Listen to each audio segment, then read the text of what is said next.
नमस्कार दोस्तों। हम अपनी यूपीएस के ऊपर चल रही चर्चा को आगे बढ़ाते हैं। यूपीएस यानी कि यूनिफाइड पेंशन स्कीम, जिसका मकसद बताया गया है कि कर्मचारियों को रिटायर होते समय उनके वेतन का आधा पेंशन के रूप में दिलाना सुनिश्चित कराना। साथ में कर्मचारियों को अपने मूल वेतन का आधा तो पेंशन के रूप में मिलेगा ही, वहीं समय-समय पर दिए जाने वाले महंगाई भत्ते को उसमें जोड़ा जाएगा। लेकिन मित्रों, सवाल यह है कि क्या सभी कर्मचारियों को उनके रिटायरमेंट के समय उनके आखिरी वेतन का आधा मिल पाएगा? तो जवाब है नहीं। यूनिफाइड पेंशन स्कीम के गजट ने स्पष्ट किया है कि आधे वेतन के आधे पेंशन के हकदार होने के लिए कर्मचारी को कम से कम 25 वर्ष यानी कि 300 महीने की सर्विस देनी होगी। चलिए, अगर कोई कर्मचारी 300 महीने यानी कि 25 साल की नौकरी कर लेता है, तो क्या निश्चित रूप से उसको अपने आखिरी वेतन का आधा पेंशन के रूप में मिलेगा, साथ में डीए भी? तो जवाब यहाँ भी नहीं है। आप आश्चर्यचकित होंगे कि एक ऐसी व्यवस्था जिसमें कहा ही गया है, जिसका मकसद ही है कि कर्मचारी को रिटायरमेंट के समय उसके आखिरी वेतन का आधा पेंशन के रूप में दिलवाना, उसमें भी हम नहीं कह सकते कि आप 25 साल की सेवा पूरी कर लें तो निश्चित तौर पर आपको अपने आखिरी मूल वेतन का आधा पेंशन के रूप में मिलेगा और साथ ही डीए। ऐसा क्यों है? जब आप यूपीएस के अंदर पेंशन के कैलकुलेशन का फैक्टर्स देखेंगे दोस्तों, तो उसके अंदर 3 फैक्टर हैं। पहला फैक्टर है आपका आखिरी वेतन, उसका आधा। दूसरा फैक्टर है 300 महीने की नौकरी। अगर आपने 300 महीने की नौकरी या उससे ज्यादा कर ली है, तो माना जाएगा कि आपने यह शर्त पूरी कर ली है और आपका मल्टीप्लाइंग फैक्टर 1 हो जाएगा। यानी कि आप 2 शर्तों को पूरा कर रहे हैं। और तीसरा शर्त है बेंचमार्क कॉर्पस। ये बेंचमार्क कॉर्पस क्या है? जब आप नौकरी करते हैं, तो प्रत्येक माह आपका आपके वेतन से एक हिस्सा पेंशन स्कीम के अंदर जाता है। इस पेंशन स्कीम में आपका जो हिस्सा जाता है, उसके ही अनुपातिक कंट्रीब्यूशन सरकार भी करती है और ये दोनों आपके पेंशन अकाउंट में जमा हो जाते हैं। इस जब जमा होते हैं, तो इस पर कमाई भी होती है।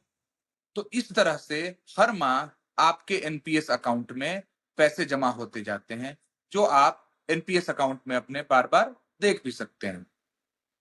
तो इसमें कमाई का एक बेंचमार्क है। सरकार ने आपको जॉइनिंग के समय एक डिफ़ॉल्ट प्लान दिया था, जिसके अंतर्गत आपके कंट्रीब्यूशन पर इंटरेस्ट आता रहता है। आप चाहें तो दूसरे फंड मैनेजर, दूसरे प्लान में जा सकते हैं, जिसमें हो सकता है कि कमाई ज़्यादा हो सकता है कि कमाई कम भी हो। लेकिन आप जब रिटायर होंगे, तो आपके टोटल कॉर्पस की तुलना सरकार के द्वारा बनाए गए by default plan, by default fund manager के जो रिटर्न है, उससे आपके चुने हुए फंड मैनेजर, अगर आप चुनते हैं तो, एनपीएस अकाउंट का रिटर्न सरकार के द्वारा तय किए गए बाय डिफ़ॉल्ट प्लान और फंड मैनेजर के रिटर्न से ज़्यादा है।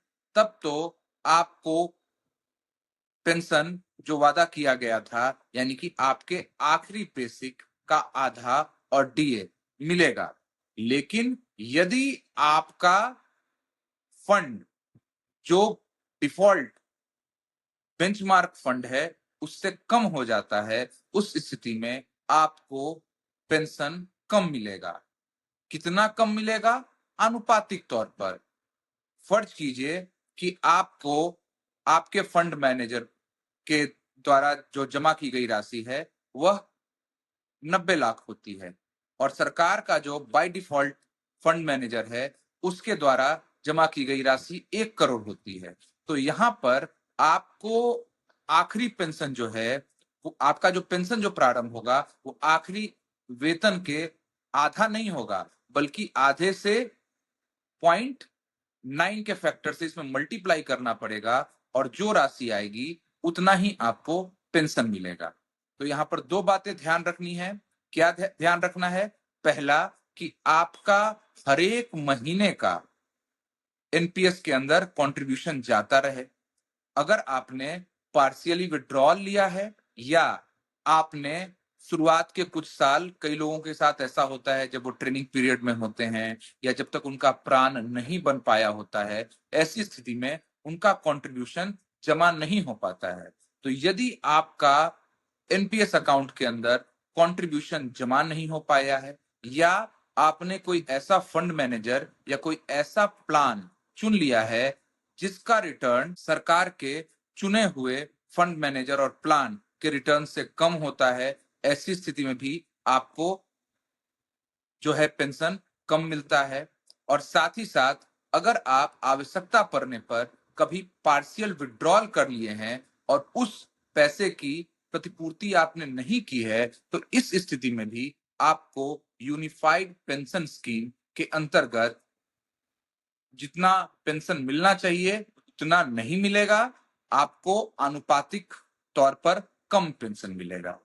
अब दूसरी स्थिति यह है कि आपने जो फंड मैनेजर चुना है और आपने उसके अंतर्गत जो प्लान चुना है उसका रिटर्न सरकार के द्वारा चुने हुए फंड मैनेजर और उसके चुने हुए प्लान के रिटर्न से ज्यादा है। ऐसी स्थिति में क्या होगा?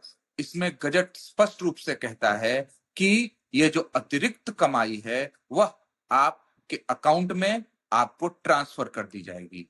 यानी कि यूपीएस के अंतर्गत भी यदि आप एक सजग और समझदार निवेशक हैं और आपको मालूम है कि कौन से फंड मैनेजर का परफॉर्मेंस अच्छा है, तो आपको अपने पेंशन की राशि के अलावा अतिरिक्त राशि भी मिल सकती है। लेकिन हम मानकर चलेंगे कि हम अच्छे निवेशक नहीं हैं, हम एक साधारण निवेशक हैं, तो उस स्थिति में हमें क्या-क्या बातें ध्यान रखनी चाहिए? तो पहली बात, जैसे मैंने कहा कि आपके हर महीने का कंट्रीब्यूशन चला गया है, आप यह सुनिश्चित कर लें।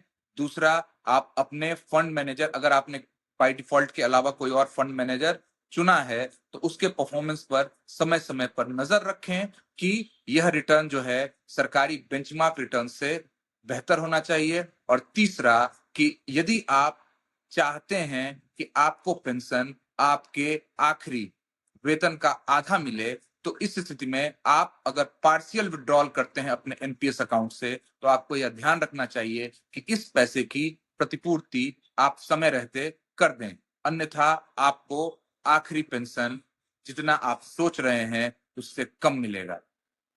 इस विषय में और भी ज्यादा जानकारी के लिए यदि कहीं कोई शंका रहती है तो आप मुझे डायरेक्ट मैसेज कर सकते हैं और मैं ऐसे ही जानकारी भरे वीडियोस आपके लिए और लाता रहूं और आप उससे और ज्यादा लाभान्वित हो सकें। इसके लिए इस चैनल को सब्सक्राइब कीजिए। सब्सक्राइब करने से आपका कोई पैसा नहीं लगता, लेकिन इससे हमारा उत्साहवर्धन होता है कि हम इसके विषय में थोड़ी और पड़ताल कर सकें और उसका निचोड़ आप तक ला सकें, जिससे आप निर्णय सही ले सकें और लाभान्वित हो सकें। मैं जल्द ही नए वीडियो के साथ फिर से उपस्थित होऊंगा। तब तक के लिए धन्यवाद। नमस्कार।